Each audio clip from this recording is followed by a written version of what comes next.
So good morning. Good morning. Morning. Does anyone have any comments or thoughts or anything that occurs to them that you want to share about yesterday's topic, renunciation, nakama parami?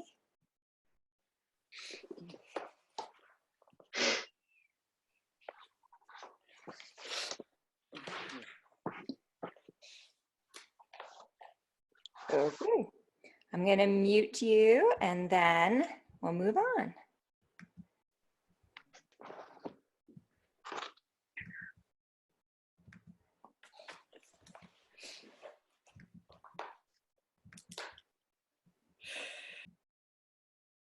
All right. So today's parami is prajna, which is translated as wisdom. So this refers to a specific kind of wisdom, which we might call transcending wisdom in the yoga tradition, or the Buddhist tradition, I suppose. And another way to say that would be deep clarity. We're talking about the kind of wisdom that helps us to see through the common causes of suffering and to be understanding and skillful in our response to the world. I think this is a particularly important topic to discuss in the context of meditation practice, since so many people think that the point of meditation is simply to empty their mind. In fact, both the Yoga Sutra and the Buddhist traditions say that we are looking to develop discriminating wisdom, not become like non-thinking vegetables. So the only way to gain this kind of wisdom is through practice.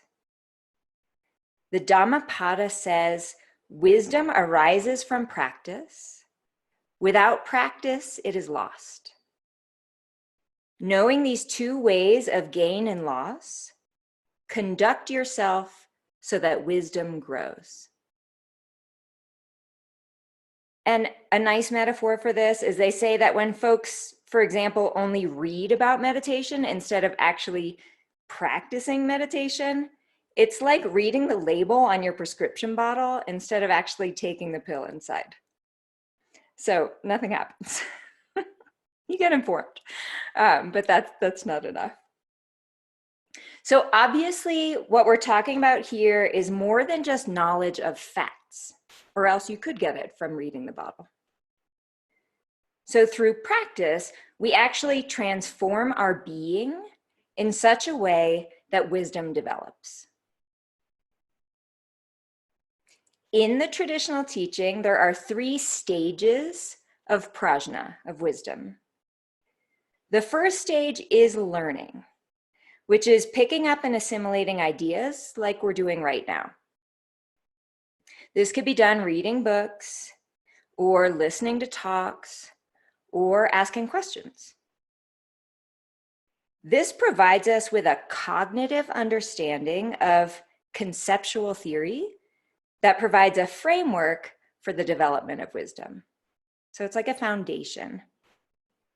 So I'm not saying, with the pill bottle metaphor that reading books is useless, okay? It's a good sort of place to start, or listening to teachings. It sets the stage and it gives us a direction. It sort of tells us what to look for, sends us in, let's go this way instead of that way. It's just not enough to transform our being. And this, I think, is an important point because there are a lot of folks out there, and probably not you, because you're sitting here, right, doing this for 10 days in a row and meditating. But there's a lot of folks out there who read spiritual books. And again, that's great and an important first step. But it's not enough to actually change our behavior or how we see the world or how we see ourselves. But it gives sparks. It's helpful to start. So what sorts of things might we learn in the context of the learning section of prajna, this sort of foundation? What are we looking to learn? One thing we might learn is an understanding of karma, which we've been talking about quite a bit. By having the conversation around karma, we open our minds up to start looking at and investigating the idea that our thoughts, speech, and actions matter. That our thoughts, speech, and actions change our own mind, and they change our experience of the world around us. So getting that conceptual idea that that might be the case is the foundation for our actual experiential investigation. So first you get the idea, and then you look to see if it's true in your experience. A second example of something we might learn is that the source of suffering is clinging, and that we are able to become free of clinging with practice. So that's what we explored yesterday in the context of renunciation. So we start with the cognitive idea, cognitive understanding, so that we can then look to see what happens in our actual experience. So those are the steps. And it's not really convincing to the mind until we apply it to our experience and see if it's true for us. And I think like Mindy's example yesterday with the shopping, like why, it had to come back. So why, why has it been hard in the past to give it up? Because the mind isn't sure it wants to yet, right? Because once the mind is sure it wants to, then it's not a problem. So that's what the exploration is, you give something up a little, you see that you feel happier, and then you're motivated to give up more. And until that happens, you're just not as motivated because your mind's not sure. So the point being, that's a natural progression, and that's how it's going to go for everybody. A third thing we might learn is the truth of impermanence. And this is a very Buddhist, of course, list. These are the things the Buddhists believe are the most important things, but of course they have total parallels in the yoga tradition. So the teaching of impermanence is that all things come and go, whether they're good or bad, whether we see them as good or bad. And I think most people have this intellectual understanding. If you ask someone, does everything come and go? Their answer would be sure. But they don't live as if it's true. So it's obvious that it hasn't sunk in from experiential understanding in most people. Otherwise, they wouldn't be so shocked when their life changes, right? When all of a sudden we're locked down in our homes for the first time ever in history, right? Like, that's weird. Why did it happen? I mean, it happened because things change. And of course, lots of other factors, right? But related to things changing. So if you do enough exploration of your own experience, you stop being so surprised that things change. You might be surprised how they change. This feels certainly weird, regardless of whether you understand impermanence or not. Another way it's obvious that people don't live with an understanding of impermanence is what happens at the end of our lives, or at the end of the life of someone you love. Does it feel natural that people die, or does it feel somehow shocking every time it happens? And of course, I'm not saying that grief isn't normal and sadness isn't normal and compassion over how it happens, but that sort of why me getting sick and dying, or why this person I love? And the answer is because it's going to happen to everyone, right? But it's such a big thing to take in, and our culture hasn't accepted that. So we don't necessarily live as if it's true. So right now we're talking about the idea, right? And that's the conceptual underlay. And then we'll look to see in practice to let it sort of sink in deeper and deeper. And this is one of those, I think impermanence is one of the understandings that just continues deepening for the rest of our life as we look, because it's a really big deal considering, the way our mind works is to try to make things solid, right? And this is saying, no, that's not true. And so it's a very big shift for the mind. So after the learning stage, first stage of prajna, comes the second stage of prajna, which is practice. So the practice refers to directly applying the theory in your own life to see the truth in it, or not the truth in it, right? Like looking to see what your take on it is. And this, because it's your take, your mind will accept it because you actually believe it to be true. So that's what's so nice about, to me, the yoga and Buddhist traditions is nobody's asking you to take it on face value or believe it. The Buddha said, all good teachers, I think, say, look to see for yourself. And if it doesn't work in your experience, reject it. Don't believe that part of the teachings. And this is crucial because we really want to be able to think for ourselves. I mean, this is what discriminating wisdom is learning to discriminate for ourselves.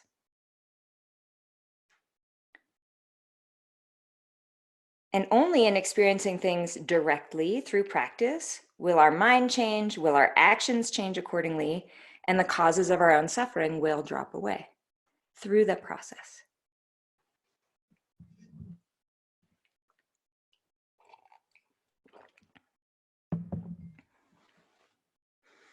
So the practice stage has two aspects in its fruition and its coming to fulfillment. The first of those is insight. So insight is the capacity of our own mind to see through our tangled web of concepts and beliefs to the deep understanding that our thoughts are conditioned by our past and our karma, and that actually many points of view are possible.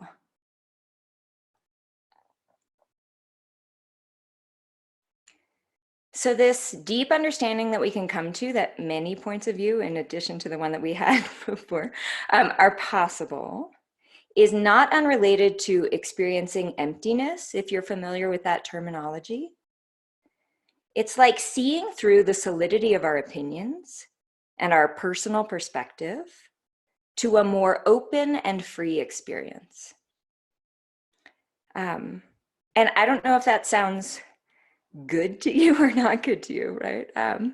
Because, you know, maybe in our culture, we're conditioned to sort of find the one point of view that's true and then stick to that regardless of what comes up, say, from other people in conversation or new pieces of information, right? Like we're supposed to find, you know, the correct point of view. And what the Buddha said, and what seems to me to be true the more I look, is that there isn't one correct point of view in any situation. It depends which pieces of information you're taking into account and where, you know, what your bias is. So to start relaxing bias and really look at a wider point of view takes a lot of work.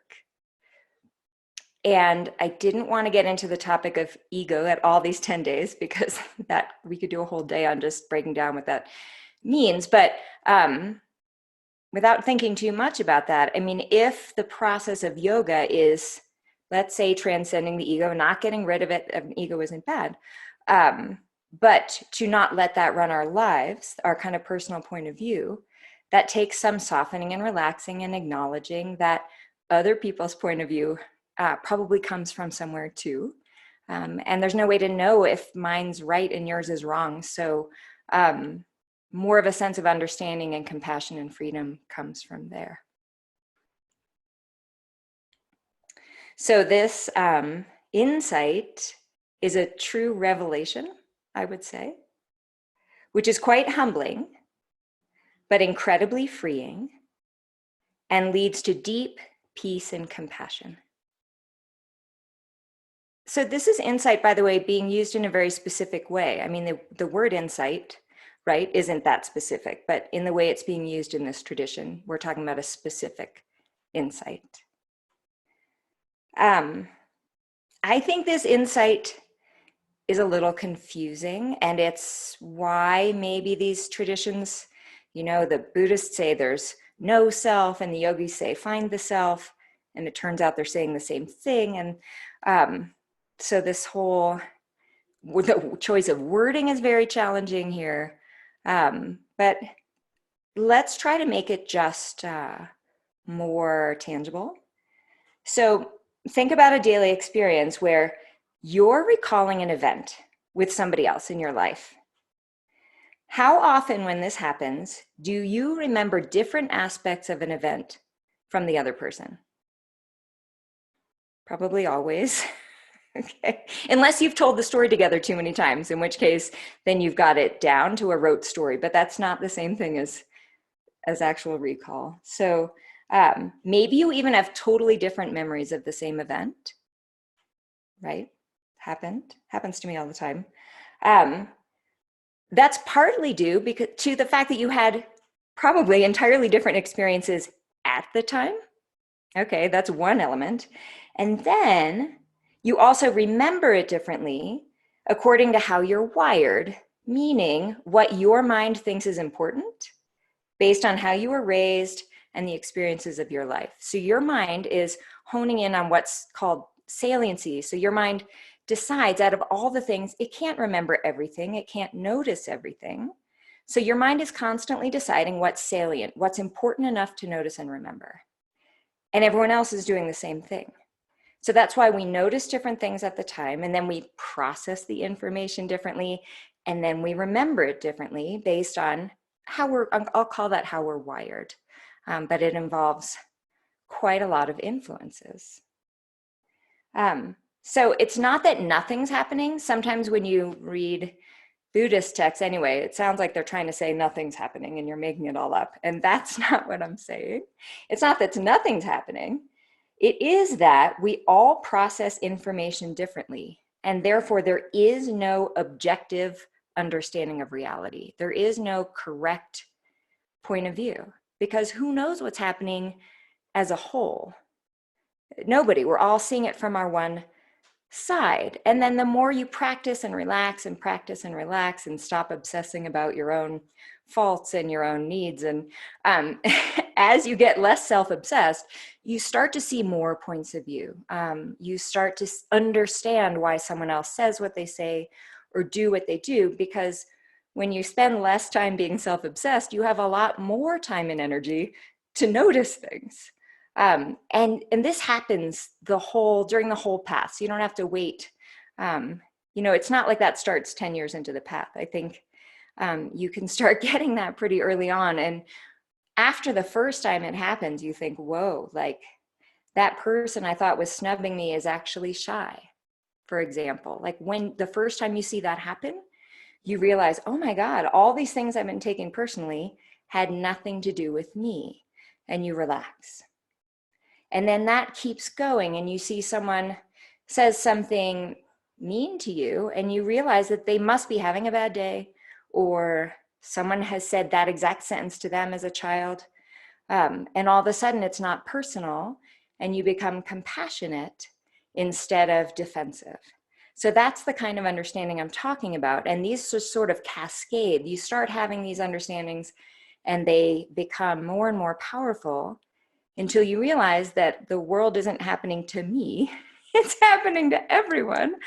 I'm not the center of the universe, and all of a sudden, much more is possible in terms of understanding. So that's what I'm talking about with the insight and the emptiness. It's not, it doesn't have to be so esoteric and when is my ego going to drop away? Every time you take into account someone else's point of view, your ego just dropped away. So let it feel more real and doable. And part of why I want to say that is sometimes we read these yoga books and Buddhism books, and it sounds like that's never going to happen to me. I'm never going to have that kind of insight.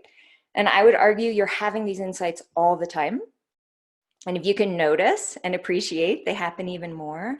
And these teachings aren't just for special individuals who once in a generation, figures it all out. And it feels like it's happening more now, but who knows? Because I don't remember any other lifetimes to compare. So who knows? So the second aspect of the fruition of the practice stage, of it actually is sort of flowering, coming to be, is called discernment. And discernment is described as liberating discrimination. This is when we're able to use our intelligence to monitor our own reactivity and to make wise choices to find a way to become peaceful. Here's my favorite story about discernment. Jack Kornfield tells a story. It was told to him by one of his students, and she left a 2-month retreat in Central California and was flying north to like Seattle or something. So she was feeling pretty non-reactive. She was feeling very peaceful coming out of a 2-month retreat. She's in the airport. She buys a small bag of cookies at the kiosk at the airport and sits down at her gate to read a magazine. She hears the sound of, a package opening and looks up, and the man next to her is opening the bag of cookies. Okay, so she gives him a look of surprise, but she stayed calm because she was just out of this 2-month retreat and whatever. Okay, he's opening the cookies. So, but she gives him the look. So he offers her the bag and she takes a cookie and he has one. And then he offers another and she takes a cookie and he has one. And they make their way through the bag of cookies together. And then, they call the flight and she boards the plane and gets under her seat and looks in her bag for the magazine, and there's her bag of cookies. So it's so easy to judge the guy next to you for opening your cookies until it turns out you're the one who's stealing, not stealing, but sharing. So if we're able to stay calm instead of judging the folks around us, then we're fortunate enough to not have to go through the embarrassment of, blaming something for something that we actually did. And this takes quite a bit of calming to do this, I think, because there's so many things we can react to on a daily basis. So being peaceful, at ease, and in harmony with our environment demands an open mind. Not always assuming that we know everything, and not always assuming that we're always right. But it takes a strong experience of having been wrong and being willing to acknowledge it to change our approach in life. And I encourage you to celebrate those moments when you realize, I'm someone who likes to be right and likes to know things. And when I realize I'm totally wrong about something, it's actually fantastic, right? Because it's like, oh yeah, like your job isn't to know everything, it's to pay attention, right? And those are very different things. Knowing facts and being skillful with incoming information, different things. It also helps to train in non-reactivity. So that's sitting on our meditation cushion through minor mental and physical discomfort, sometimes not so minor, using that time of renunciation to raise our capacity to hold discomfort without freaking out. Our nervous system literally changes through practice, and we're able to see more calmly and clearly, even in difficult times. And that's, I think, where these practices become really obviously valuable. If you've ever been in the midst of conflict with someone and had a calm come over you as a sort of overflow from your meditation practice, and all of a sudden you see clearly what you did to make the person all reactive and what they did to make you reactive, and all of a sudden I've had this happen, like all of a sudden I'm calm and I can see. And that doesn't mean I'm going to be able to fix the situation always, but I can almost always de-escalate when that happens. I mean, ideally you don't even get to those situations, right? But maybe someday. But that moment of clarity comes from practicing staying on the cushion even when you want to get up, even when you're uncomfortable.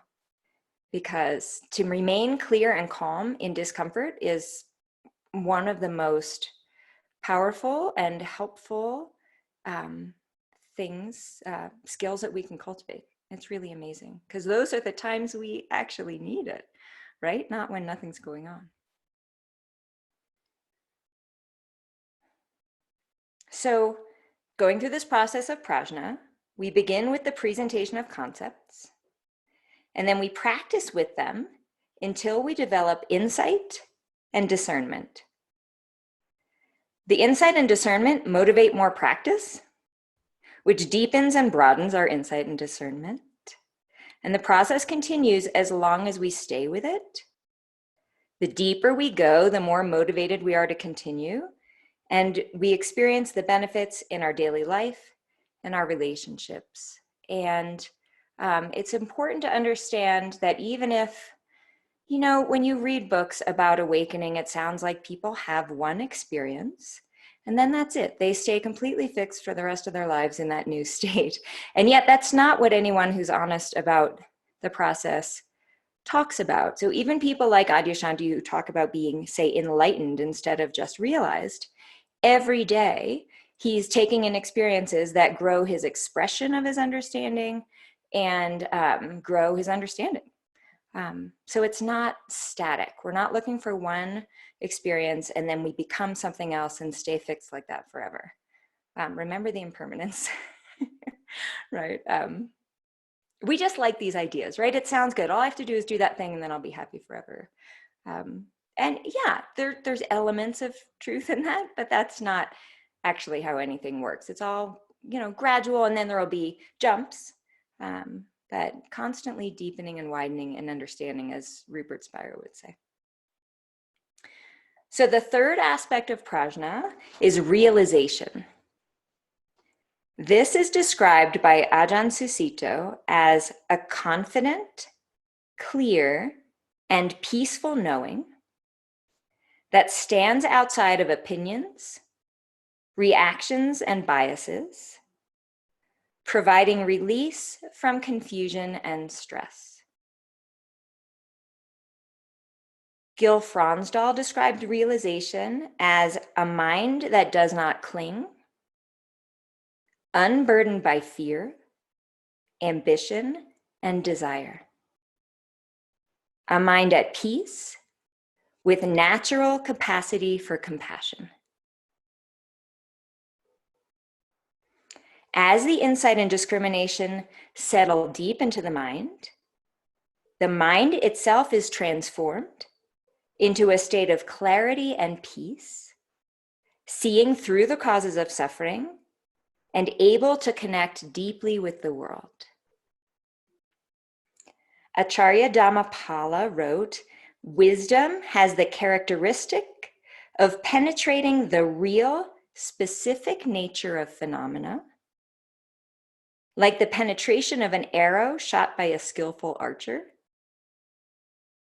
Its function is to illuminate the field of experience, like a lamp. Its manifestation is non-confusion, like a guide in the forest. Concentration, or the four truths, which just means seeing that there's suffering, it's caused by clinging, it's transcendable, and then there's steps to do it. That's the four truths, is its proximate cause."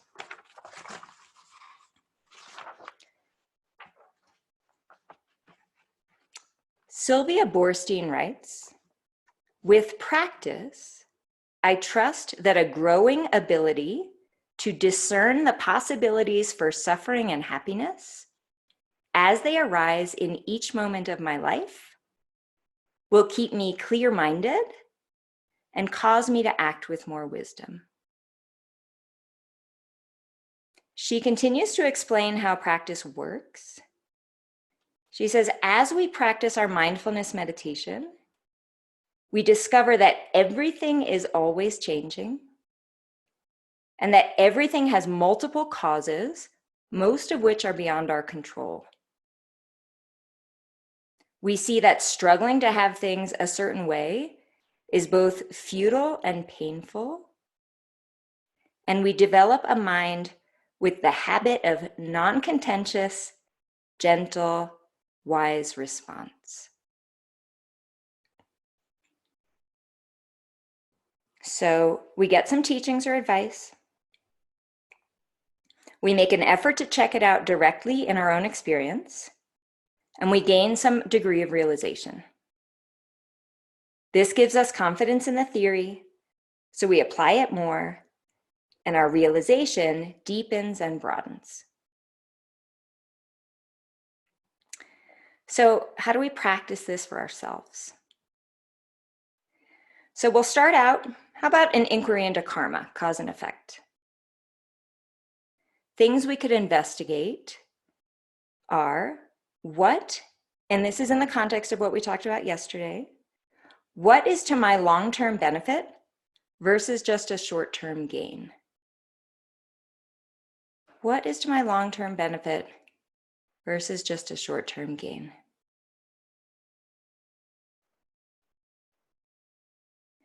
We could inquire, what leads to my welfare? What leads to the welfare of others? What leads to peace in general? So what leads to my welfare? What leads to the welfare of others? What leads to peace in general? Another question. When I do choose short-term happiness that ultimately causes long-run unhappiness, what were the causes or the triggers for me? So again, when I do choose short-term happiness that ultimately causes long-run unhappiness, what were the causes or triggers for me? So these are very powerful, big questions. And being able to answer these questions for ourselves are really going to help us navigate what we choose to do and how we choose to do it, and when we choose to pay particular attention. So we're going to examine these questions in the context of our own life. During this process, and this is a long-term process, it does get better. I think, in the beginning, you feel like there's so much going on and there's so many layers and different situations and different patterns.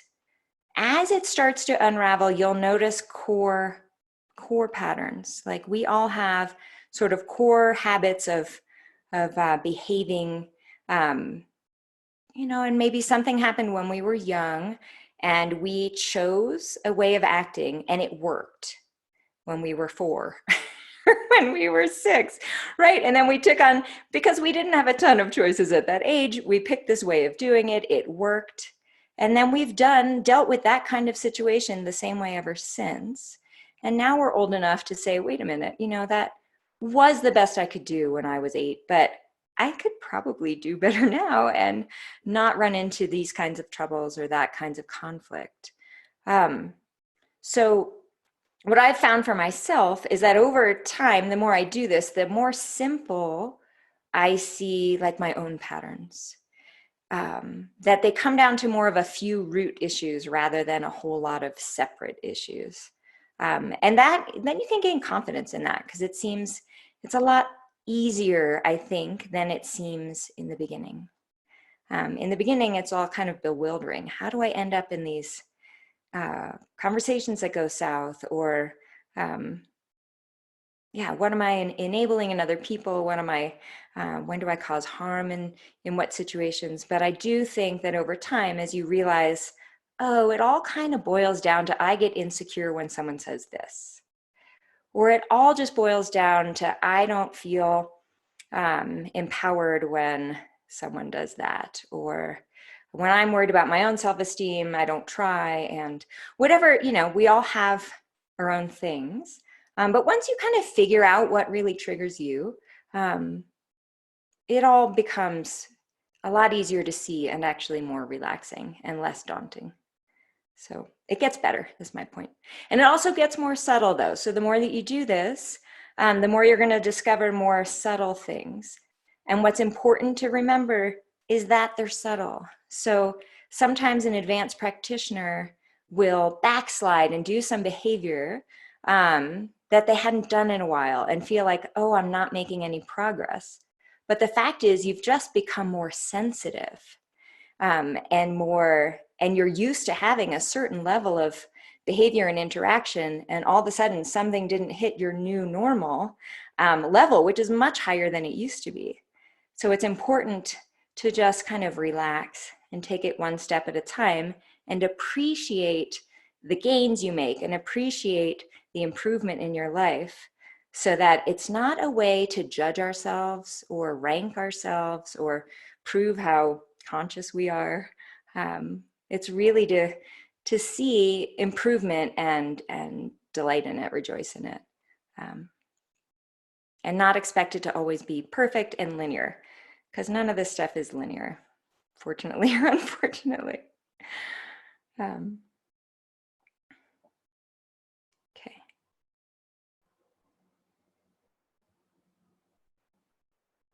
So during this process, I don't remember if I said this, but it's important if I didn't say it exactly, we may still find ourselves acting without applying wisdom.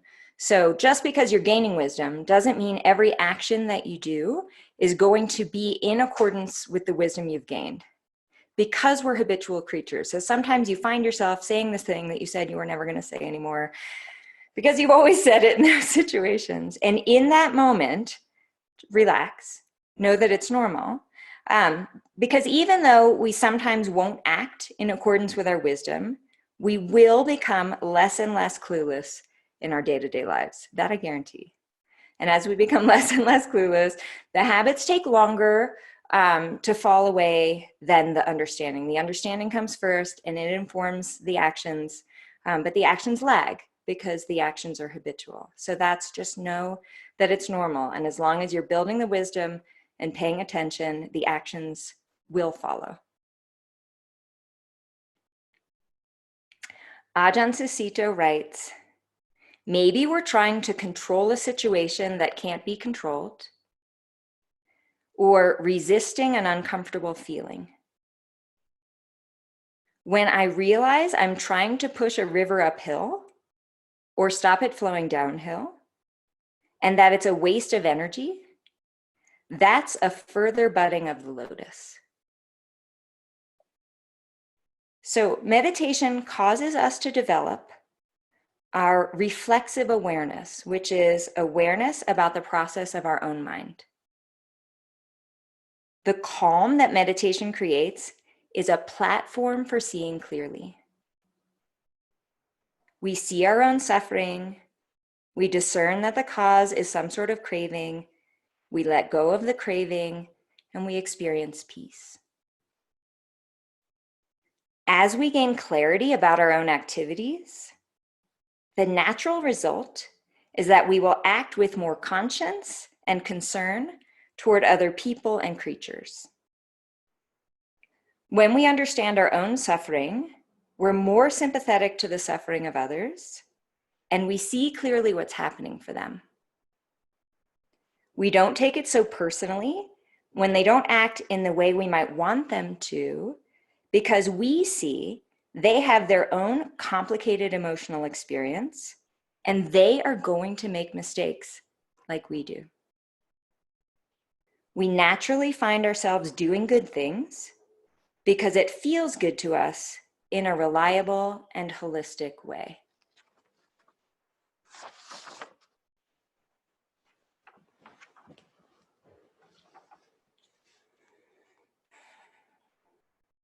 So let's set up the body for some meditation.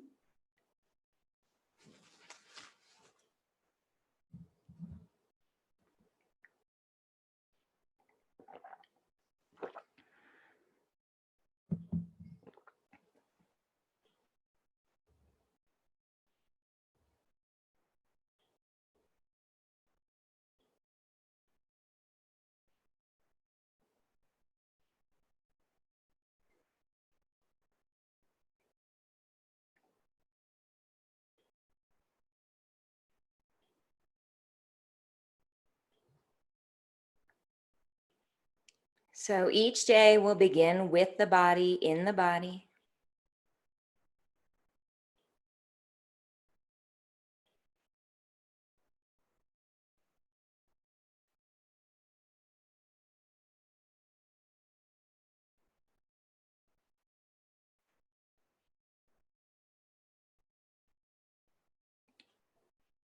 So looking around the body, we'll relax any tension you might find, softening.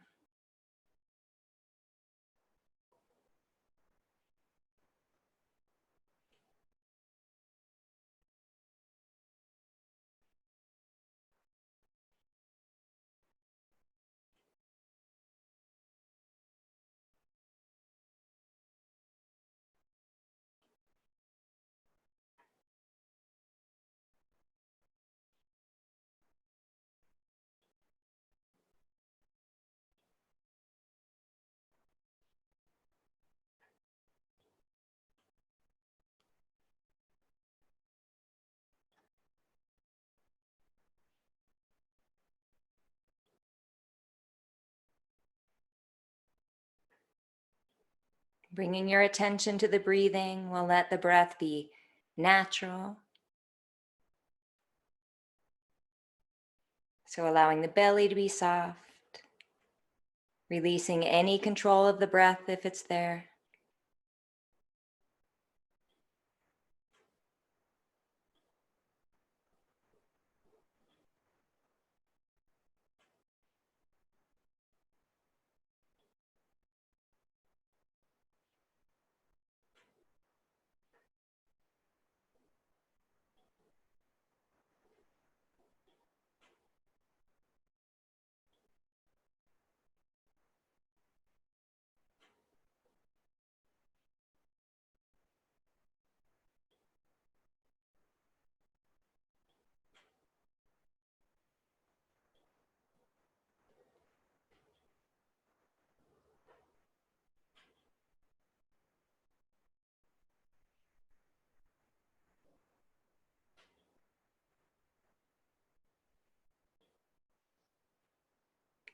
I'd like you to check in with any expectations you have for this meditation.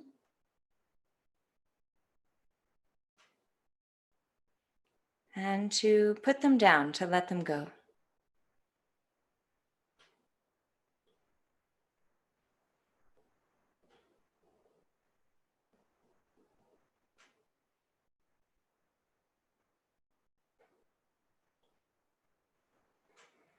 I'd like you to release any hopes or fears for this session.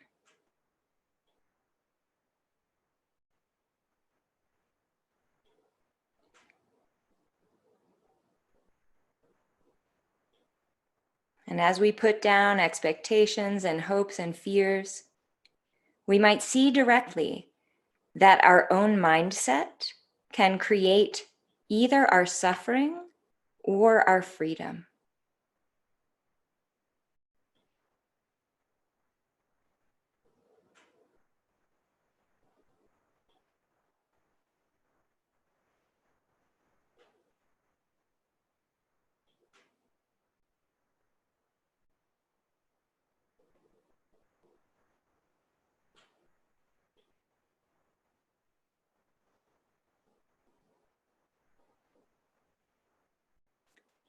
Notice, see directly the impermanence of bodily sensations. Notice them arising. Notice them changing. Notice them dissolving.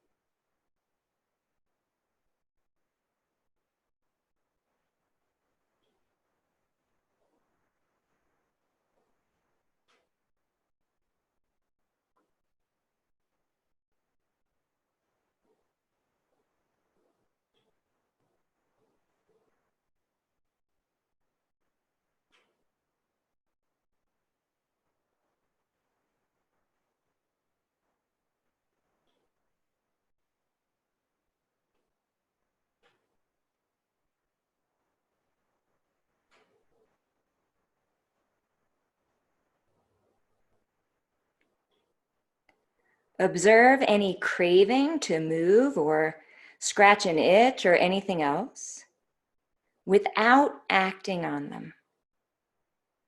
See directly their ephemeral nature. They come, they go. They don't have to have such a strong power over us.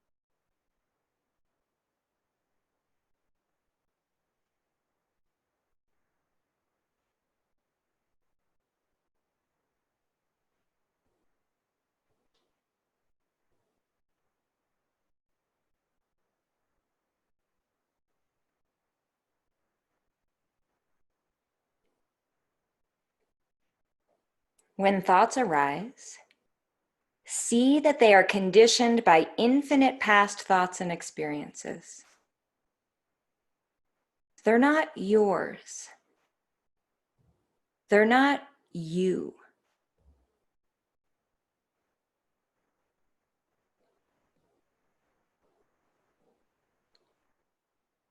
Anything you don't intend to think right now couldn't be you, right?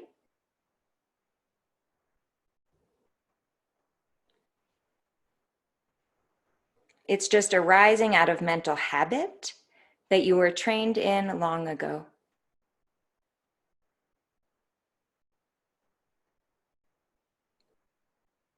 Let these conditioned thoughts be. Don't take them personally.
There's no need to deny anything, repress anything, cling to anything.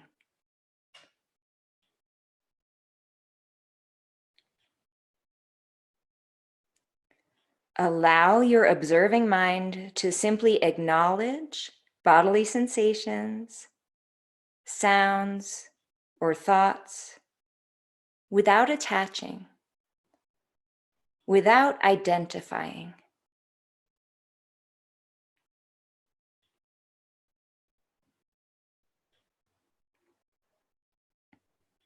Let everything be.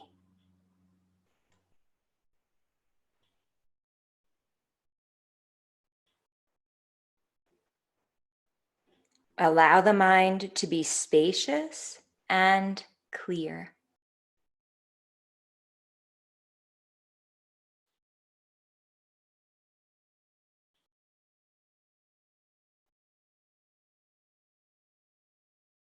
Feel a sense of deep equanimity and peace.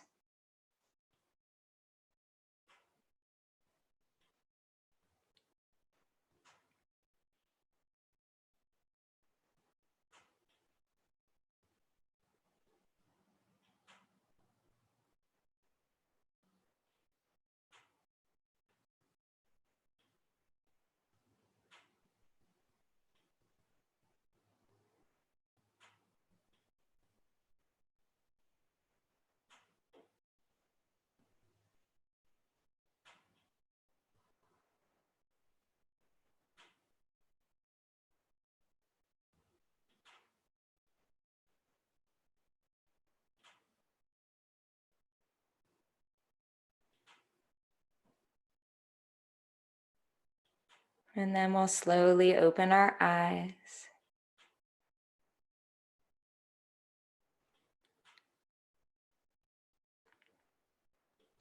Move and stretch as you like.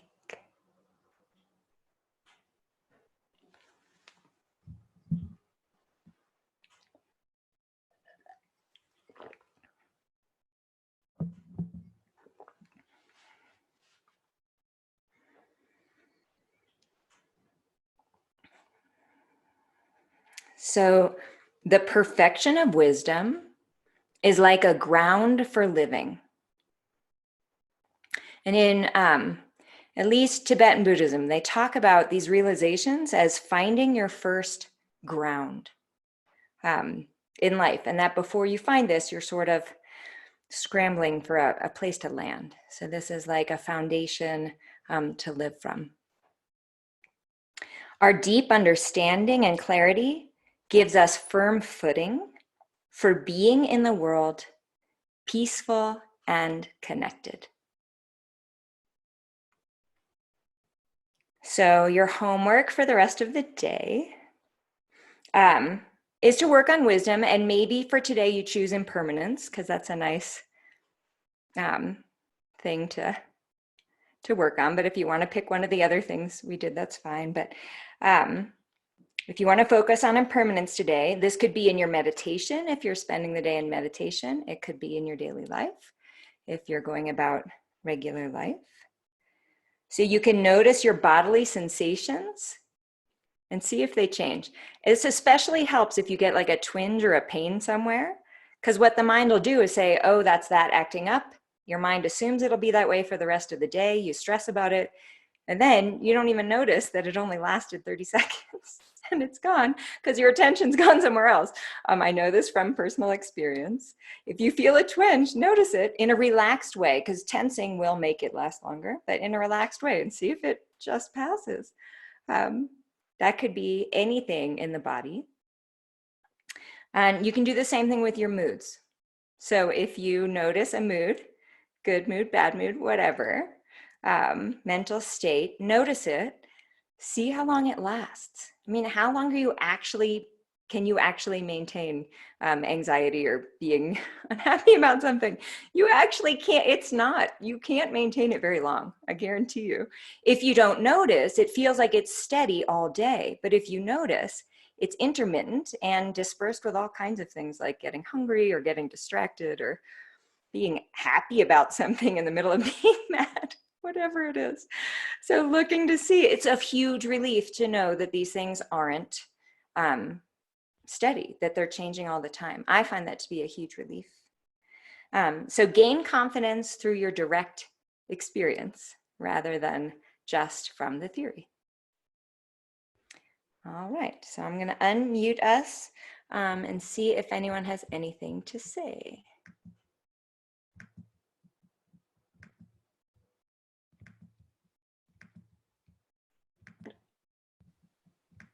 Oh, am I muted? No. You're unmuted. Am I unmuted? You are. I can hear you.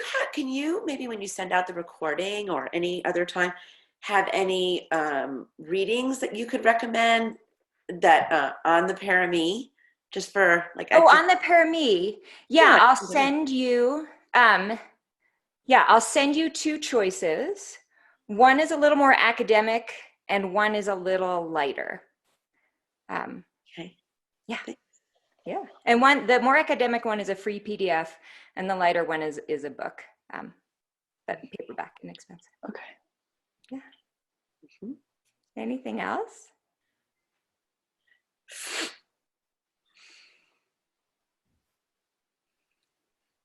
Could you, on this email, could you write out the 3 questions that you kind of listed before we went into meditation? Thank you. Yeah.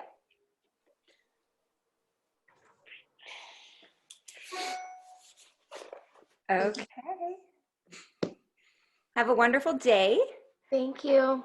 You too. Thank you. Good morning. Thank you. Thank you. Tomorrow. Yeah, see you tomorrow. Bye. Bye.